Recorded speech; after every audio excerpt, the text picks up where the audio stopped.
ജയ ശ്രീ രാധേ രാധേ. ഹരേ കൃഷ്ണ. ഞാനിപ്പോൾ നിൽക്കുന്നത് നെല്ലുവായ ധന്വന്തരി മൂർത്തി ക്ഷേത്രത്തിലാണ്.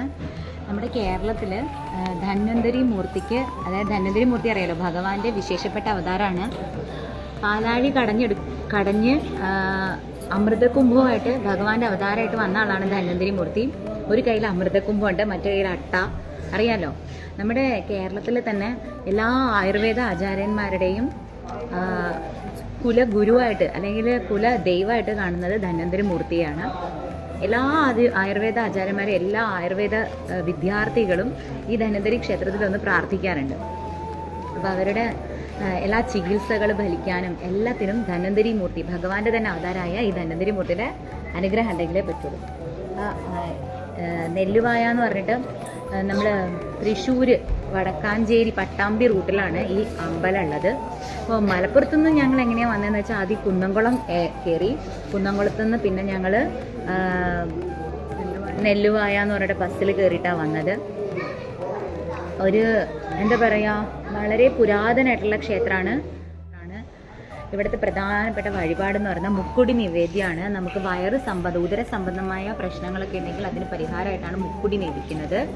പിന്നെ അട്ടയും കുടവും അമൃതക്കുടവും രോഗനിവാരണത്തിന് വേണ്ടിയിട്ടാണ്, പ്രധാനമായിട്ട് രോഗശാന്തിക്ക് വേണ്ടിയിട്ടാണ് ആളുകൾ ഈ ക്ഷേത്രത്തിൽ വരുന്നത്. ഒരുപാട് പ്രശസ്തരായിട്ടുള്ള ആളുകൾ അവരുടെ അസുഖങ്ങളുടെ ചികിത്സയ്ക്ക് വേണ്ടിയിട്ട് ഈ ക്ഷേത്രത്തിൽ വന്നിട്ട് പ്രാർത്ഥിക്കുകയും പൂജിക്കുകയും വഴിപാട് കഴിക്കുകയും ചെയ്തിട്ടുണ്ട്. അതെല്ലാം ഫലവത്താവുകയും ചെയ്തിട്ടുണ്ട്. അപ്പം ഈ ക്ഷേത്രം വളരെ വളരെ പ്രധാനപ്പെട്ട ക്ഷേത്രമാണ്. വാസുദേവായ ധന്വന്ത്രയെ അമൃതകലശഹസ്തായ സർവാമയ വിനാശനായ ത്രൈലോക്യനാഥായ ശ്രീ മഹാവിഷ്ണവേ നമഃ. ഇതാണ് ധന്വന്തരി മൂർത്തിയുടെ മന്ത്രം. അപ്പോൾ ഇതെല്ലാവരും ഇവിടെ വരിക, ഈ ക്ഷേത്രത്തിൽ വരിക. എന്നിട്ട് ധന്വന്തരി മൂർത്തിയുടെ ഈ ക്ഷേത്രത്തിൽ വന്ന് പ്രാർത്ഥിച്ചു കഴിഞ്ഞാൽ സർവ്വരോഗ ശമനം, ഏത് രോഗത്തിൻ്റെയും പ്രതിവിധി. കാരണം ഭഗവാൻ എന്ന് പറഞ്ഞാൽ വാതാലേശനാണല്ലോ, വാതാലേശനായ ഭഗവാൻ എല്ലാ അസുഖങ്ങളും മാറ്റിത്തരും. ഇതാണ് ഈ ക്ഷേത്രത്തിൻ്റെ പ്രത്യേകത. ഇവിടുത്തെ പ്രധാന പ്രതിഷ്ഠകൾ എന്ന് പറഞ്ഞാൽ ധന്വന്തരി മൂർത്തിയും ഗണപതിയാണ് ഉള്ളിൽ. പിന്നെ പുറത്ത് വരാഹമൂർത്തിയുടെ ഒരു ക്ഷേത്രമുണ്ട്, പിന്നെ അയ്യപ്പസ്വാമിയുണ്ട്. ഇതാണ് പ്രധാനപ്പെട്ട ഉപദേവതകൾ. ഇതാണ് മുക്കുടി എന്ന് പറയുന്ന നിവേദ്യം. ഇത് നമ്മൾക്ക് ഇവിടെ ഇങ്ങനെ ഇതിലായിട്ട് കിട്ടും. നല്ല മഞ്ഞപ്പൊടിയും നല്ല എരിവൊക്കെ ഉള്ള ഒരു പ്രസാദമാണിത്.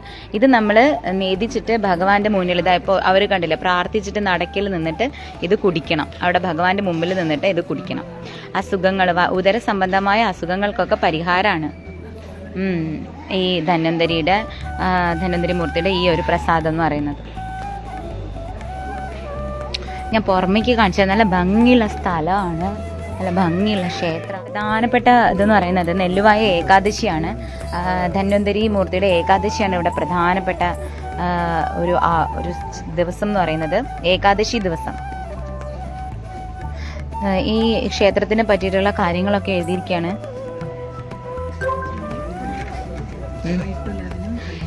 ഇതിൻ്റെ ദർശന സമയം ഇവിടെ എഴുതിയിട്ടുണ്ട്. 5 മണി മുതൽ 11 മണി വരെ, വൈകിട്ട് 5 മണി മുതൽ 8 മണി വരെ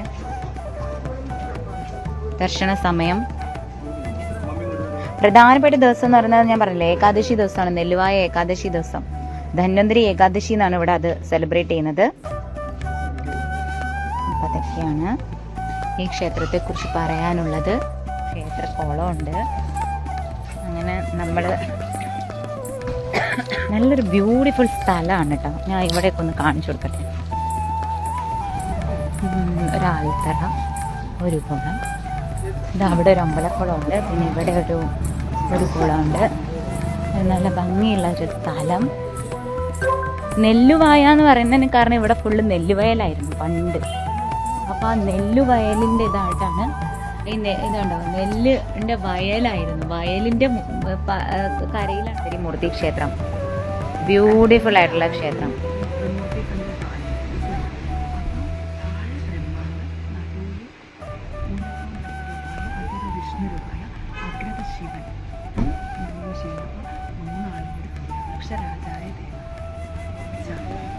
എല്ലാവർക്കും ധന്വന്തരി മൂർത്തിയുടെ അനുഗ്രഹം ഉണ്ടാവട്ടെ.